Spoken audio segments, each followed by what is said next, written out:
घर जल या योजनेअंतर्गत केंद्र सरकारने जलजीवन मिशन एक योजना आणली आणि त्या योजनेचा हेतू नेमका रत्नागिरी जिल्ह्यातल्या प्रत्येक घरामध्ये पिण्याचं पाणी गेलं पाहिजे। पण आज या जलजीवन मिशनच्या माध्यमातून जी काही यंत्रणा काम करते, जिल्हा परिषदेमधली ग्रामीण पाणीपुरवठा योजना काम करते, त्या एकंदरीत 2 वर्षातल्या त्या योजनेचा आराखडा बघितला किंवा त्याची परिस्थिती बघितली तर नेमकं जलजीवन मिशनमध्ये नेमकं चाललंय काय असा प्रश्न सामान्य माणसाला पडतो। साधारणपणे 1200 कोटी रुपयाचा हा आराखडा रत्नागिरी जिल्ह्याचा तयार करण्यात आला। प्रत्यक्षात त्यामधली कामं साधारणपणे 400 ते 450 कामं आता पूर्ण आहेत आणि 450 कामं अजून अपूर्ण अवस्थेत आहेत।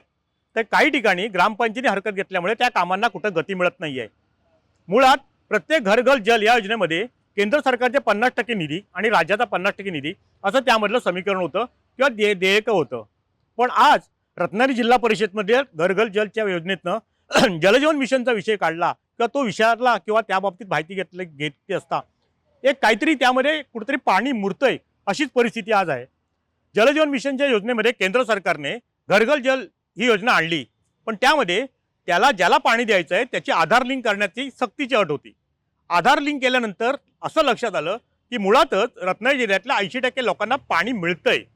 मग तर 80% लोकांना पाणी मिळतंय, मग पुन्हा 1200 आणि 1400 कोटी रुपयाचा आराखडा करण्याची गरज काय?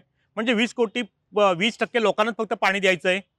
परंतु जिल्हा प्रशासनाने घाई गडबडीत हा आराखडा बनवला आणि आज त्याची परिस्थिती अशी आली की ज्या ठेकेदारांनी कामं केलेत ते आर्थिक संकटात आलेले आहेत। साधारणतः एका ठेकेदाराकडं 30-40 कामं, त्यामध्ये त्यालाही ती पूर्ण करता येत नाही आहे।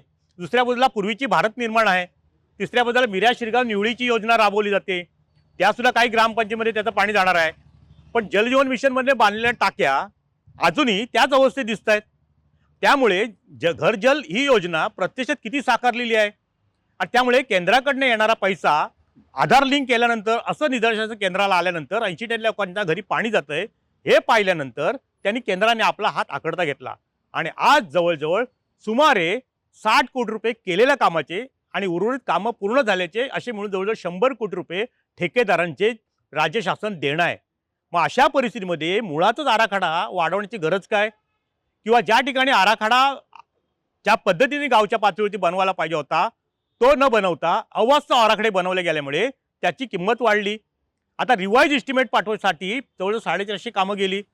आता रिवाइज एस्टिमेट म्हटलं की पुन्हा एकदा त्या अंदाजपत्रकात खर्चाचं प्रमाण वाढलं। मग हा सगळा घोळ हा जलजीवन मिशनमध्ये नेमका चाललाय काय? कशासाठी रिवाइज एस्टिमेट बनवली जात आहेत? कशासाठी हा आराखडा बनवला जातोय आणि कोणासाठी केलं जातंय असा प्रश्न आता सामान्य माणसाला पडलाय। याबाबत जिल्हा परिषदमधल्या अधिकाऱ्यांकडे माहिती घेतली असता ते पूर्णपणे माहिती देण्यास टाळाटाळ करतायत। शासनाकडनं देणं आहे, शासनाकडनं येणं आहे, मग त्या संदर्भातली माहिती अधिकाऱ्यांनी द्यायला काय हरकत आहे? परंतु जिल्हा परिषदेचे वरिष्ठ अधिकारी ह्या योजनेसंदर्भात काही विचारणा केली असता कानावरती हात ठेवतायत। त्यामुळे एकंदरीतच जलजीवन मिशनचा कारभार पाहता कुठंतरी पाणी मुरतंय एवढं मात्र नक्की। टाइम डिले करता किशोर मेसह दीपक मोहिते, रत्नागिरी। टाइम्स डिजिटलला लाईक करा, शेअर करा, सबस्क्राईब करा आणि बेल आयकॉन दाबायला विसरू नका। Times digital.